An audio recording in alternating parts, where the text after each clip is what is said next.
최근에 미국에서 냉동김밥의 인기가 한창이죠. 경북 구미에 있는 올곳이라는 업체에서 미국 트레이더스 조에 납품한 거였는데 포도 물량 250통이 완판된 거죠. 100만 줄이 넘는 냉동김밥이 이렇게 순식간에 팔려나갈 거라고는 아무도 생각하지 못했습니다. 틱톡의 한 인플루언서가 올린 영상 덕분이었습니다. 바로 한국계 이민자 2세이자 틱톡에서 다양한 한식 레시피를 소개하는 걸로 30만 명이 넘는 구독자를 모은 세라 안 씨였어요.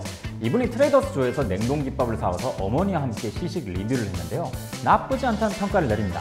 이 영상이 1100만이 넘는 조회수를 기록하면서 바로 엄청난 바이럴이 되었습니다. 여기서 중요한 것이 하나 있어요. 사실 세라 안 씨는 해당 영상에서 냉동김밥이 맛있다고 한 건 아니거든요. 나쁘지 않다. 어머니도 동일한 평가를 내렸고 세라 안 씨는 10점 만점에 7.8점을 매겼습니다. 그런데도 엄청난 인기를 얻으면서 팔려나갔다는 거예요. 단순히 바이럴 때문에 잘 팔리는 상품이라면 이 영상에서 평가한 냉동김밥이 나쁘지 않다가 아니라 맛있다, 훌륭하다가 나왔어야죠. 이건 그만큼 미국인들 사이에서 김밥에 대한 잠재 수요가 굉장히 큰 상황에서 틱톡 영상이 기폭제가 되었다는 의미입니다. 자, 미국에서 냉동김밥이 크게 성공한 이유. 첫 번째는 다 아시다시피 한류의 영향이죠. K-팝을 비롯해서 한국 드라마와 영화의 위상이 올라가고 미국에서도 우리나라 콘텐츠를 접하는 사람들이 매우 늘어났다는 건 너무나 잘 아실 거예요. 실제로 틱톡에서 해시태그 K-팝이 붙은 콘텐츠들의 조회수가 지난 7월 기준 4천억 회가 넘어요. 이건 팝, 락, 힙합을 훨씬 넘어서는 수치죠. 그만큼 문화적 영향력이 어마어마해졌다는 거예요. 그런데 문화에 대한 선호는 선망에서 비롯됩니다. 즉, 우리의 컨텐츠를 소비하는 외국인들은 컨텐츠 속의 모습들을 선망하고 거기에 아이템들도 소비하고자 하는 거죠. 샌드위치 브랜드 서브웨이가 국내 드라마 PPL을 많이 했더니 동남아시아에서 K드라마를 본 사람들에 의해 현지 서브웨이 인기가 급격하게 상승한 것처럼요. 김밥은 우리에겐 너무나 일상적이고 흔한 음식이기 때문에 어느 컨텐츠를 불문하고 많이 나오는 대표적인 음식 중 하나입니다. 더 글로리나 이상한 변호사 우영우에서도 김밥을 먹는 모습이 곧잘 등장할 정도로요. 이 때문에 다들 김밥이 어떤 음식인지 알고 있고 잠재 수요도 점점 늘어가는 상황이었습니다. 아예 모르는 음식이라면 도전해보지 않았겠지만은 이미 미디어를 통해서 어느 정도 익숙해진 상태였으니까요. 자, 두 번째는 김밥이 패스트푸드이기 때문입니다. 우리나라 사람들은 패스트푸드와 정크푸드를 같은 의미로 혼용하는 경우가 많지만 사실 패스트푸드는 그만큼 빨리 나오고 편하게 먹을 수 있는 음식을 말하죠. 미국에서 인기 있는 대중적인 음식들은 하나같이 패스트푸드입니다. 햄버거와 도넛이 대표적이죠. 둘 다 미국에서 자동차의 보급과 함께 드라이브인 레스토랑이 등장하던 시점에 큰 인기를 얻은 메뉴거든요. 공통적으로 차에서 먹기 편하다는 장점이 있고요. 자, 그런데 김밥도 패스트푸드입니다. 김밥 매장에서 김밥 주문을 하신 분들이라면 아마 다 아실 거예요. 미리 말아뒀다가 주문을 받으면 그때 썰어서 내놓는 것도 있지만은 재료를 미리 준비해뒀다가 주문을 받으면 그때 바로 말아주는 곳들도 많습니다. 김밥에 들어간 재료들은 사실 각기 따로 조리해야 하기 때문에 실제로는 조리 시간이 꽤 깁니다. 하지만 이걸 미리 준비해두고 말기만 하면 만드는 시간이 엄청나게 단축되죠. 사실상 미리 프랩한 재료를 빠르게 조합해서 낸다는 점에서 김밥과 햄버거는 정말 다를 게 없거든요. 더군다나 김밥은 먹는 것도 편합니다. 이런 엄청난 편의성이야말로 미국인들이 좋아하는 음식의 특징 중 하나거든요. 세 번째는 미국인들 사이에서 김밥이 건강식으로 널리 알려진 덕분입니다. 사실 한식 자체가 미국인들에게 건강식으로 많이 알려져 있는 음식이긴 하죠.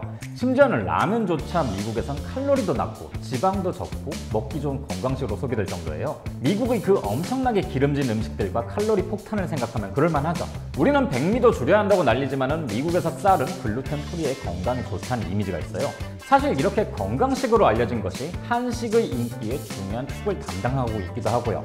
그런데 이것만으로는 사실 부족하고요. 냉동김밥의 인기는 사실 한 가지 우연이 있습니다. 올곳의 대표가 비건 냉동김밥을 미국에 수출한 건 의도한 게 아니었거든요. 육류를 비롯한 축산 가공품들은 검역과 통관이 매우 어렵습니다.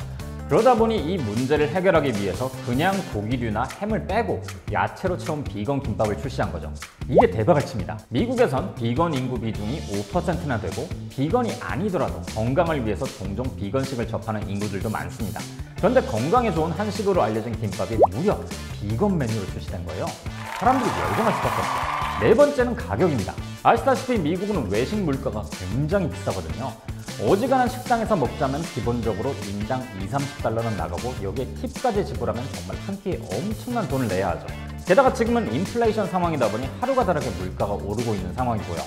이럴 때 한 끼에 3.99달러의 김밥은 정말 어마어마하게 저렴한 가격이자 매력적인 식사가 될 수 있는 거죠. 이 외에도 다른 요소들도 더 있지만 이러한 것들이 다 복합적으로 결합한 결과 틱톡 영상이 기폭제가 되어 지금과 같은 폭발적인 냉동 김밥의 인기가 나올 수 있었던 거죠. 과거에 김밥이 한국계 이민자들이 먹던 이상한 음식으로 취급받던 것을 생각하면 정말로 큰 변화예요. 이러한 변화를 그대로 반영하는 지표가 바로 김입니다. 지난 11월 10일 기준 올해 우리나라 김 수출액이 7억 89만 달러를 기록하면서 아직 한 해가 다 지나지 않았는데도 역대 최고 수출 실적을 기록했거든요. 그리고 한 가지 놀라운 점은 현재 우리나라의 김 최대 수출국은 바로 미국이란 거죠.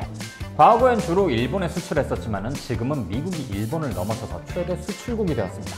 바로 이 점이 미국에서 냉동김밥의 인기가 지속될 것이라 보는 이유 중에 하나예요. 이러한 냉동김밥의 인기는 우리나라에도 영향을 미칠 것으로 예상됩니다.